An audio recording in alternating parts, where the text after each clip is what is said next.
जो शिक्षक इस स्कूल को चलाते हैं उनके साथ किस प्रकार से दुर्व्यवहार किया जा रहा है सरकार के द्वारा। मैं आपको ये भी बताना चाहूंगी, जो हमारे टीचर्स हैं वो सीटेट क्वालिफाइड हैं, बहुत सारे जीआरएफ क्वालिफाइड हैं, कुछ पीएचडी भी किए हैं। मैं स्वयं जो हूँ वो English and foreign languages university से मैंने इंग्लिश में एमफिल किया है, पर हमें कोई भी बेनिफिट्स नहीं मिल रही है। हम जो बेसिक पे जिस पे काम करते हैं केवल वही हमें मिल रहा है। हमारी सरकार से 12 सूत्री मांग है, जो कि हम संविदा कर्मचारी हैं, 2012 के अधिनियम के अंतर्गत आते हैं, पर जो संविदा कर्मचारियों को सुविधा मिलती है, तो विगत 5 साल से हमारी जो सैलरी है, जो बेसिक पे है, हमको केवल सिर्फ वही मिलती है। उसके अलावा जो सरकार के द्वारा जो बाकी जो शिक्षक हैं उनको जो मिलती है, जैसे पीएफ हो गया, मेडिकल सुविधा हो गया, और जो सामान्य कार्य समान वेतन जो उनको मिलता है, जो अदर जो भी शिक्षक उनके कार्य के अकॉर्डिंग उनको वेतन मिलता है, वो हमको नहीं मिलता है।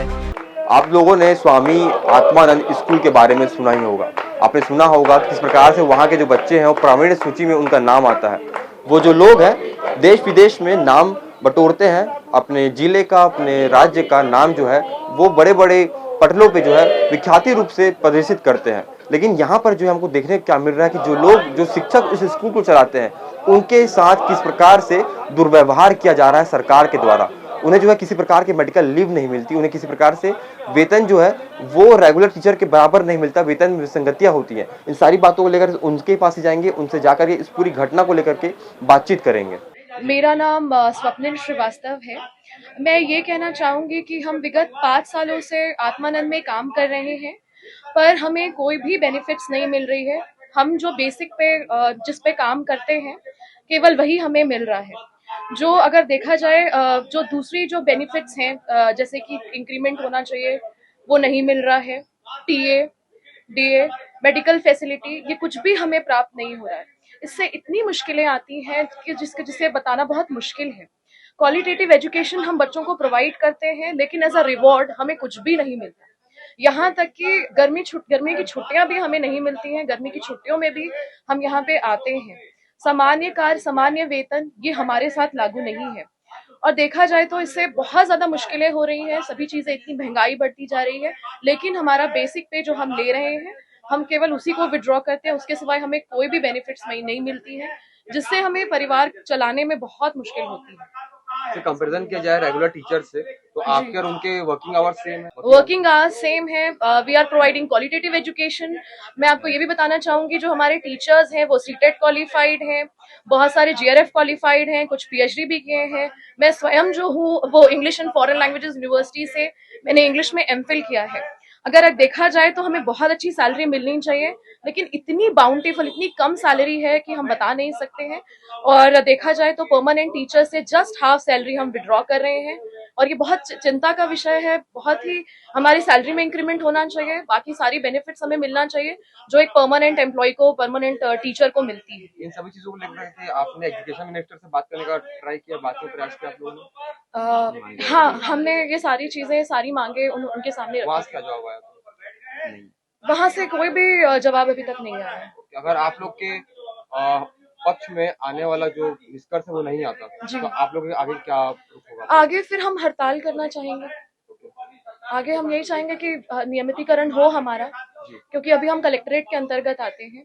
हम चाहते हैं कि हमारा भी जो है शिक्षा विभाग में किन कारणों से आप कलेक्टर ऑफिस में आए हैं, क्या मांग है आपकी, आप किस वर्ग से आते हैं? जी, नमस्कार, मैं सूरज वर्मा, रायपुर संभाग अध्यक्ष। जो हम जितने कर्मचारी हैं, हम स्वामी आत्मानंद जो शिक्षक विद्यालय है, जो छत्तीसगढ़ में पूरी 403 विद्यालय स्थापित हैं, उसके हम कर्मचारी हैं। हमारी सरकार से 12 सूत्री मांग है, जो कि हम संविदा कर्मचारी हैं, 2012 के अधिनियम के अंतर्गत आते हैं, पर जो संविदा कर्मचारियों को सुविधा मिलती है, तो विगत 5 साल से हमारी जो सैलरी है, जो बेसिक पे है, हमको केवल सिर्फ वही मिलती है। उसके अलावा जो सरकार के द्वारा जो बाकी जो शिक्षक हैं उनको जो मिलती है, जैसे पीएफ हो गया, मेडिकल सुविधा हो गया, और जो सामान्य कार्य समान वेतन जो उनको मिलता है, जो अदर जो भी शिक्षक उनके कार्य के अकॉर्डिंग उनको वेतन मिलता है, वो हमको नहीं मिलता है। ना हम शिक्षक जो विभाग है, शिक्षा विभाग है, उसमें हम मर्ज हैं। अभी तक हम कलेक्टर समिति में ही हैं हम, और बहुत सारी सुविधाएं रहती है, मेडिकल सुविधाएं रहती है ना। तो ये सब चीजों से हम अछूते हैं अभी तक, जो कि हमारी सबसे बड़ी पीड़ा हो जा रही है हमारे को परिवार चलाने की। जो कि हमारी सैलरी जो 5 साल 6 साल से हम जो स्थापित है स्कूल में, जो सैलरी हमको पहले मिलती थी, हम वही सैलरी में अभी भी कार्य कर रहे हैं। और जो कि अभी अगर देखा जाए तो पूरे छत्तीसगढ़ में जो सबसे उत्कृष्ट कार्य किया जा रहा है बच्चों के द्वारा भी, जो अभी रिजल्ट है 10वीं 12वीं में, सबसे ज्यादा टॉप 10 में हमारे स्वामी आत्मानंद के बच्चे रहते हैं। खेल के में देख ले, खेल में जितने भी नेशनल में मेडल मिलते हैं, इंटरनेशनल बच्चे जाते हैं स्कूल के द्वारा, वो उसमें मोस्टली आपको स्वामी आत्मानंद के मिल जाएंगे। तो हम तो बच्चे लोगों के लिए कार्य कर रहे हैं, विद्यालय के लिए पूरा समय दे रहे हैं, ऐसा निमित्त शिक्षक के जैसे, पर हमको कोई भी सुविधाएं उसमें से कोई भी प्राप्त नहीं है।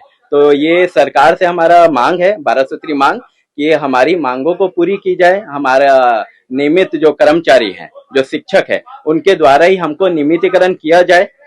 बस सरकार से हमारी यही मांगे हैं। गुरु गोविंद दो खड़े काके लागू पाए, गुरुहारी आपने गोविंद दियो बताए। इस कहावत का, इस कविता का, इस पोयम का जो है बहुत बड़ा मतलब है कि जब भगवान से पूछा जाता है कि गुरु बड़ा है या भगवान बड़ा है, तो भगवान कहते हैं कि मुझसे पहले तेरा गुरु बड़ा है। जरा सोचिए छत्तीसगढ़ में क्या हो रहा है, इस गुरु के साथ ही दुर्व्यवहार हो रहा है।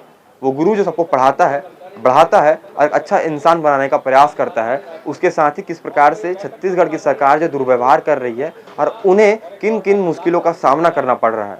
आप ही बताइए किस प्रकार से एक शिक्षक जो देश को, राष्ट्र को बनाने का काम करता है, उसके साथ इस प्रकार के दुर्व्यवहार करना कहाँ तक सही है। आपकी एक नैतिक जिम्मेदारी बनती है कि आप वीडियो को शेयर करें उन तक जो जिम्मेदार है इस पूरी घटना को लेकर के। बाकी ऐसी खबरों के लिए बने रहें CG भास्कर के साथ।